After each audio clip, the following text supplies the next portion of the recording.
Rasulullah ba'dah. Allahumma salli wa sallim wa barik ala Muhammad wa ala alihi wa sahbihi wa man tabi'ahum bi ihsan, amma ba'd.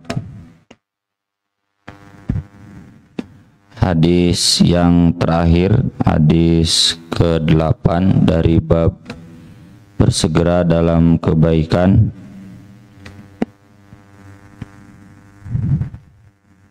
Atau hadis nomor 94.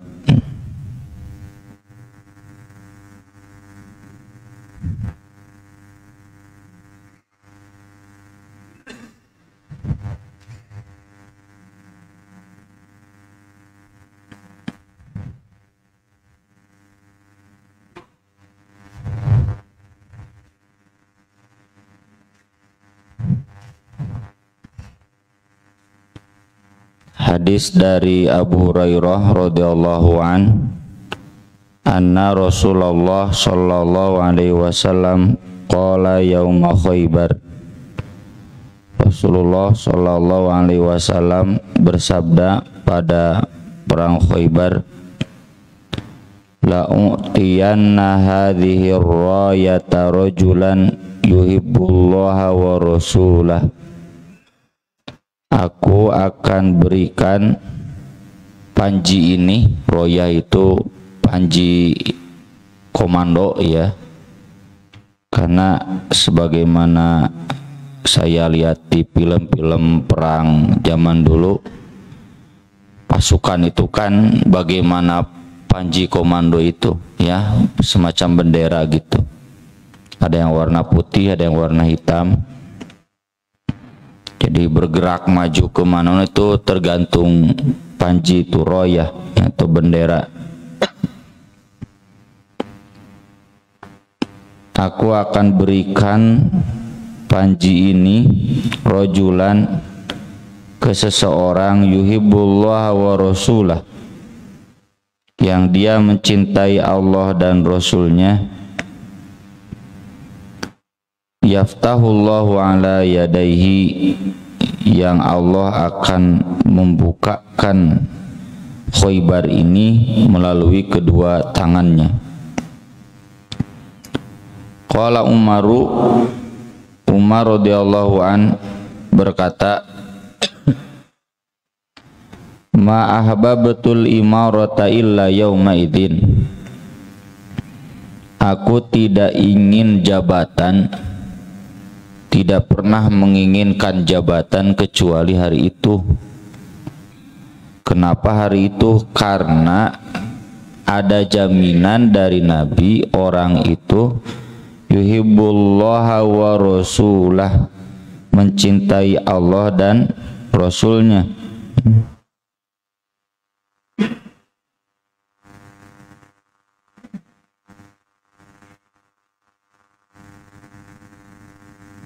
Dalam riwayat Muslim, wa yuhibbuhullahu wa rasuluh, dan Allah Rasulnya juga mencintai dia. Nah ini bukan masalah jabatannya, tapi ada jaminan di surgaun gitu. Ada jaminan dari Nabi bahwa orang ini mencintai Allah dan Rasulnya, dan Allah pun Rasulnya mencintai orang ini. Kalau jabatan secara biasa kan nggak boleh, ya, nggak boleh.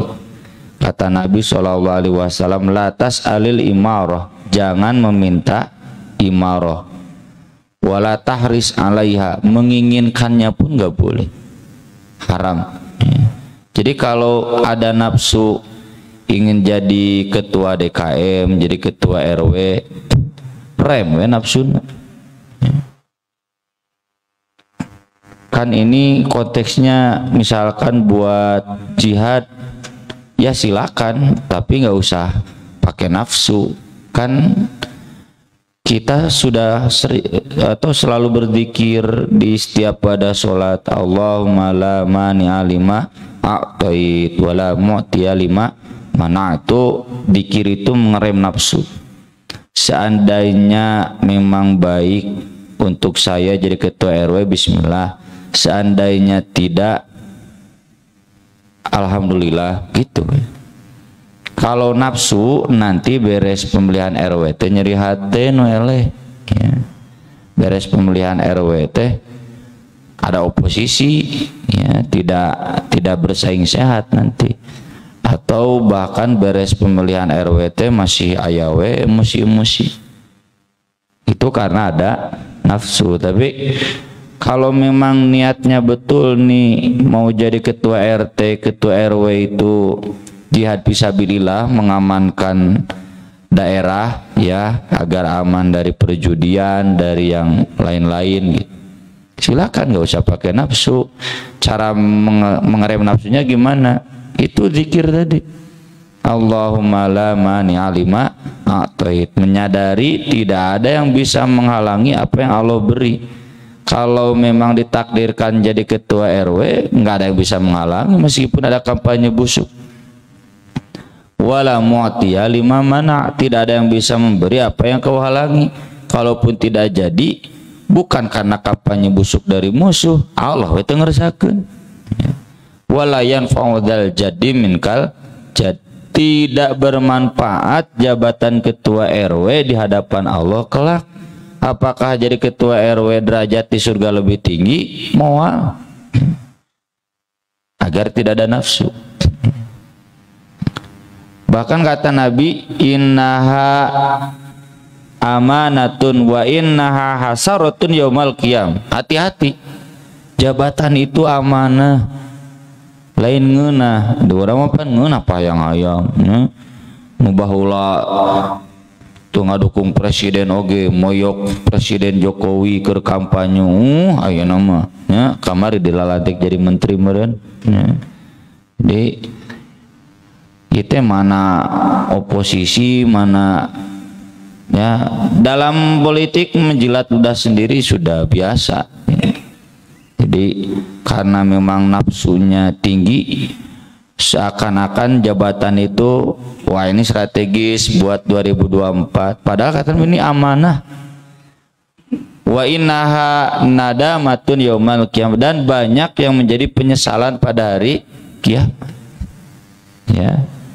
Pak Ridwan Kamil itu kalau beliau tidak amanah nanti menyesal gitu ya.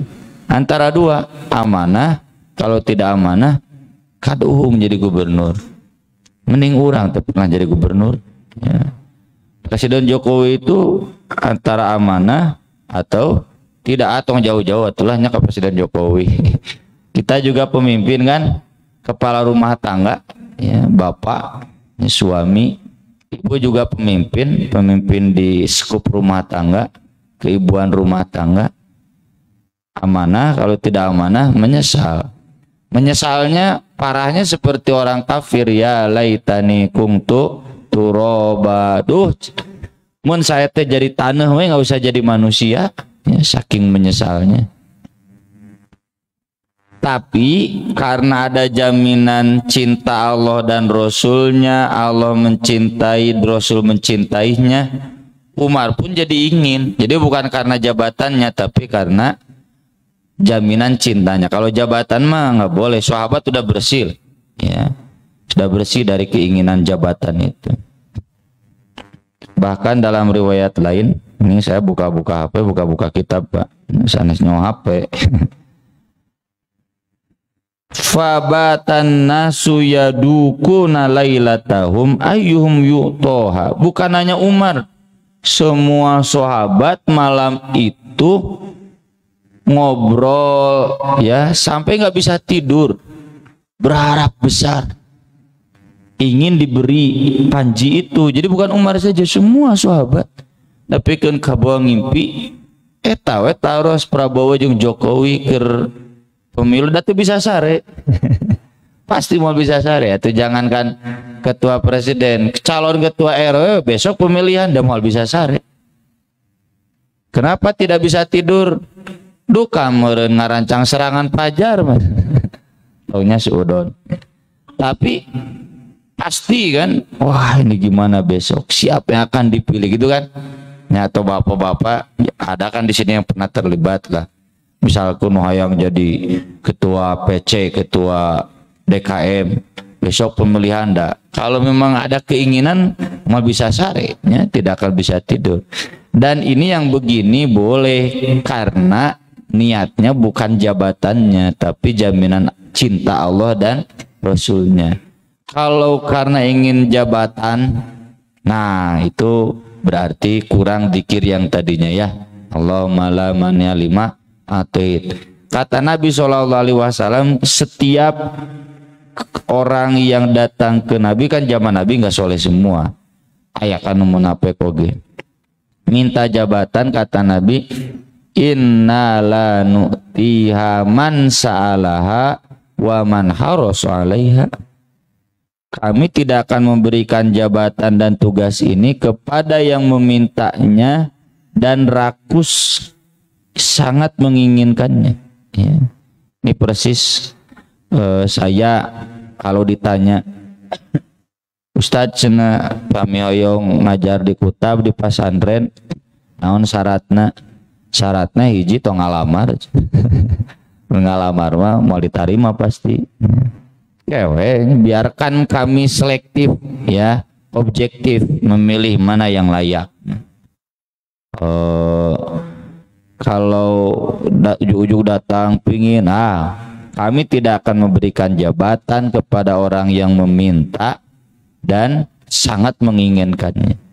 Karena kata Nabi SAW, kalau fa'in utiha, kalau kamu diberi karena meminta, wukila ilayya, pasti berat. Ya. Bukan berarti pasti tidak adil, pasti berat. Jadi nanti ripuh ka guru etana kalau minta karena melamar, ripuh jadi guruna. Ya.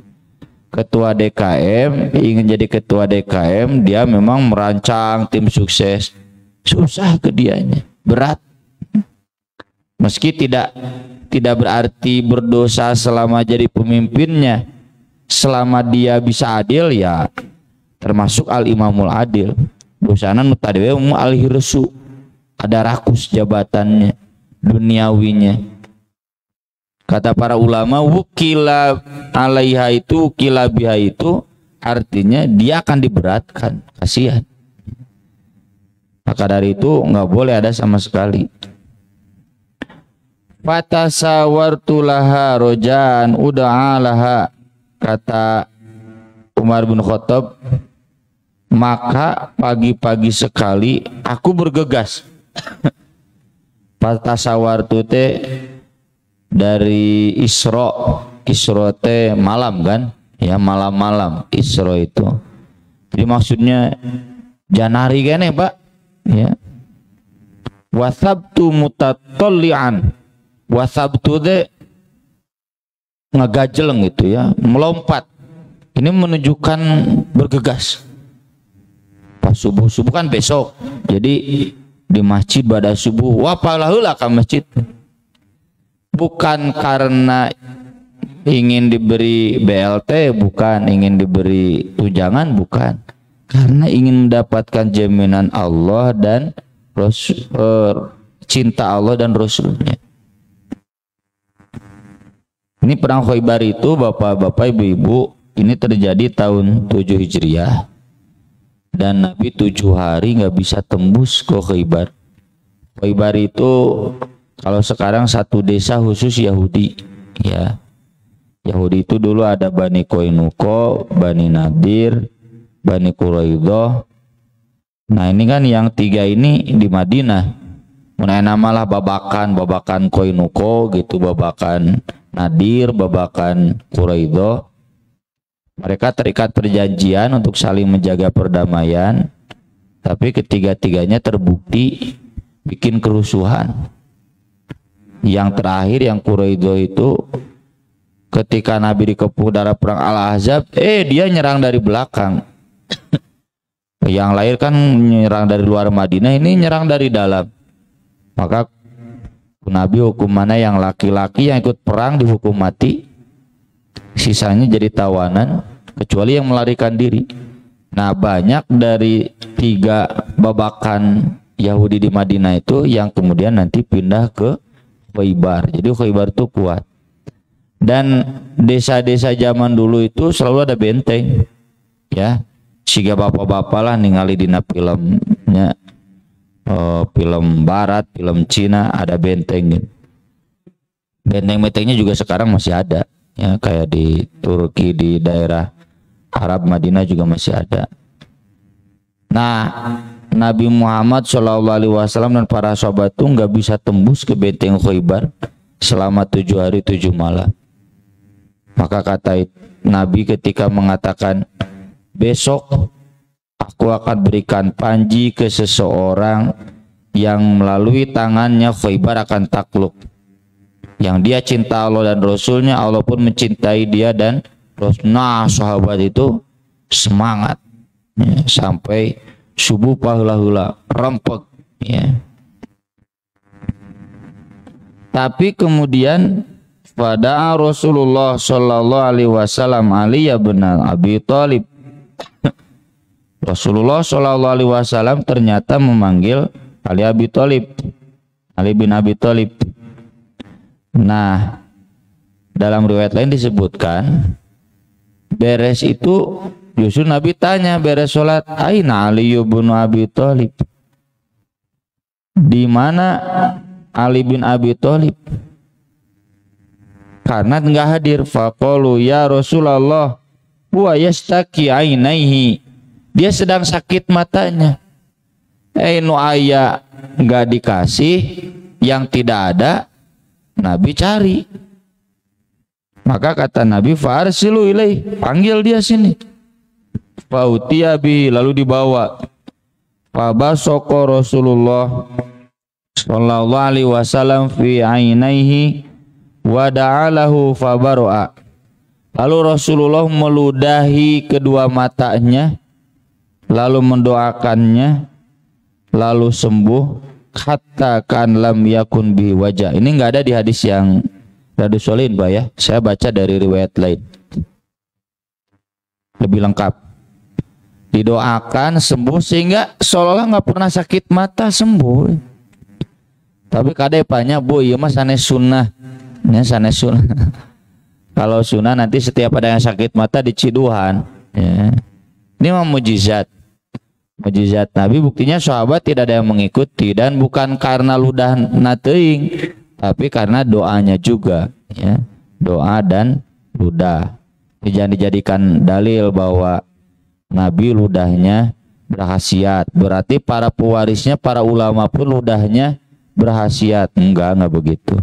Ini khusus Nabi, buktinya tidak diamalkan oleh para sahabat sesudahnya, khusus mujizat ini. Fa'atahu rayah, lalu Nabi pun memberi panji itu kepada Ali. Nah, di sini tadi saya bacakan, ya, surat Al-Hujurat kebetulan. Wa'lamu anna fikum Rasulullah la yuti'ukum fi katsirin minal amri la'anittum. Rasul itu memang orangnya lembut, selalu ingin berkompromi. Tapi kalau Rasul harus selalu ikut jamaah, repot. Kan beda-beda jamaah teh kahoyongna. Maka dalam konteks kepemimpinan itu bukan pemimpin yang ikut jamaah, tapi jamaah yang ikut pemimpin. Kalau di kita zamannya demokrasi, nyale demokrasi, crazy teh punten gelo. Demos teh rakyat. Rakyat sekarang sudah gila, ya. Masa penyimpangan seksual mau dilegalkan, LGBT mau dilegalkan, gimana banyaknya rakyat, miras dilegalkan, judi dilegalkan.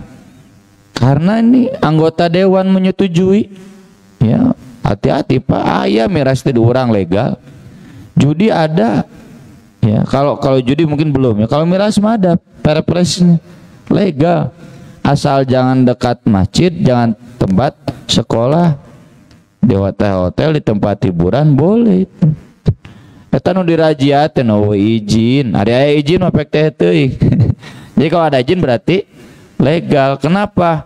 Karena demokrasi, ya. segala sesuatunya gimana? Rakyat. Rakyat gila, aturannya pun gila.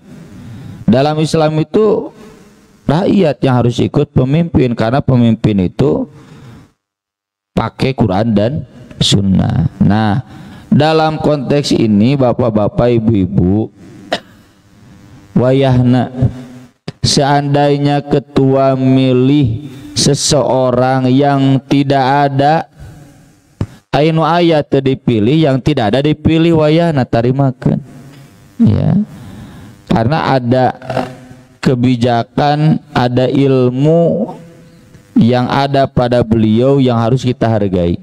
Kita memilih beliau jadi pemimpin itu karena percaya ilmunya, maka dari itu sudah, itu kewenangan beliau. Kenapa ini yang dipilih bukan itu? Kenapa menteri yang dipilih perdagangan T ini, menteri BPN ini nyaku mah Bapak Jokowi we ya. Nggak usah kita protes, kalau mau demo nuk itu di demo ya, hak prerogatif gitu. Mangga ya, bagaimana beliau termasuk dalam hal ini, karena tidak mustahil terjadi ketua DKM cek jamaah teh ainu eueuh dipilih dipercaya, ainu aya teh dipercaya ya. Itu kalau memang ada pertimbangan khusus nggak apa-apa. Yang tidak ada itu karena sedang sakit, anu cenah nu geuring dipilih, anu sehat teh diparili, insya Allah nanti sembuh atau gimana, ada pertimbangan lain. Terlebih Sirah Ali bin Abi Thalib itu kan semua kita sudah tahu ya, beliau itu pemberani. Yang pertama kali berduel di jalan Allah di perang Badar itu Ali bin Abi Thalib, dan mampu mengalahkan musuh. Kan sebelum perang itu ada duel dulu, Ali yang maju. Kepemimpinan beliau, keahlian beliau dalam perang sudah nggak diragukan lagi. Lalu fa'atahu iyyaha, Nabi pun memberikan panji itu kepada Ali. Wa qala, lalu kata Nabi, imshi wala yaltafit hatta yaftahallahu alaik. Silakan maju, berjalan, jangan pernah menoleh ke belakang, maksudnya jangan pernah ingin mundur, maju terus, pantang mundur, hatta yaftahallahu alaik, hingga Allah membukakan Khaybar melalui kedua tanganmu. Fasara Aliyun syai'an, Ali pun kemudian maju berjalan. Tsumma waqafa, beliau berhenti. Walam yaltafit, dan tidak menoleh. Fasoroho, lalu Ali berteriak tengaliuk, ya Rasulullah, ala madza uqatilun nas. Wahai Rasul, saya atas pertimbangan apa saya memerangi Khaybar?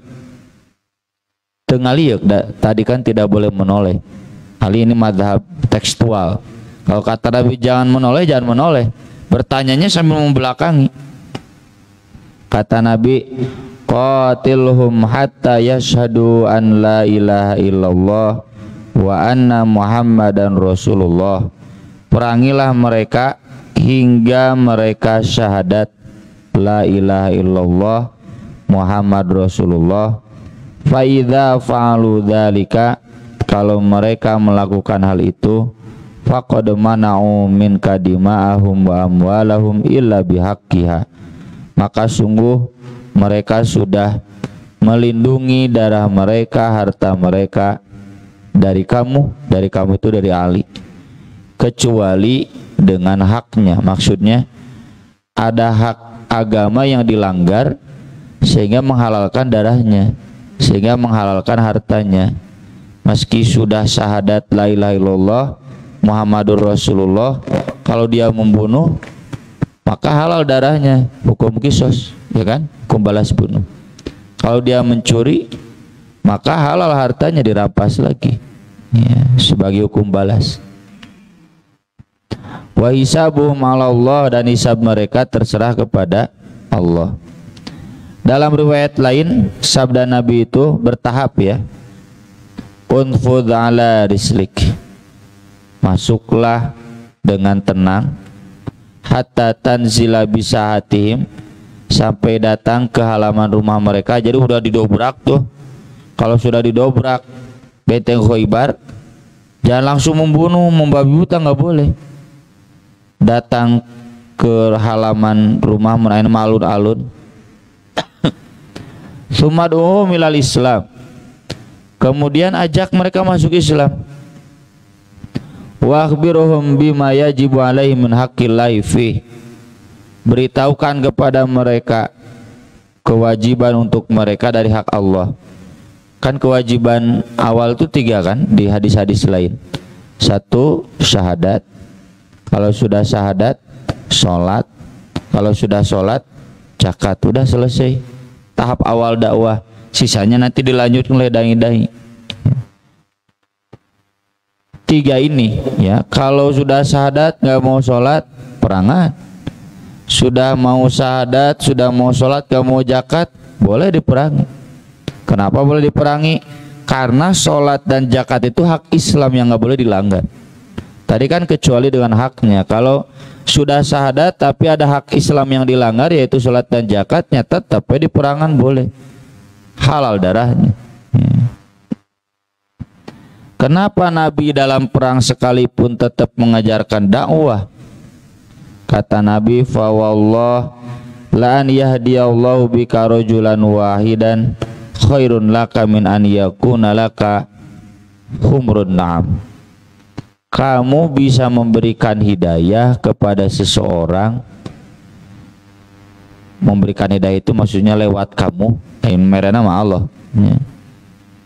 Itu lebih baik daripada kamu memperoleh unta yang merah sekalipun ya. Unta merah itu mengenai nama Pajero Sport ya, Fortuner mobil mahal lah ya, Lamborghini gitu.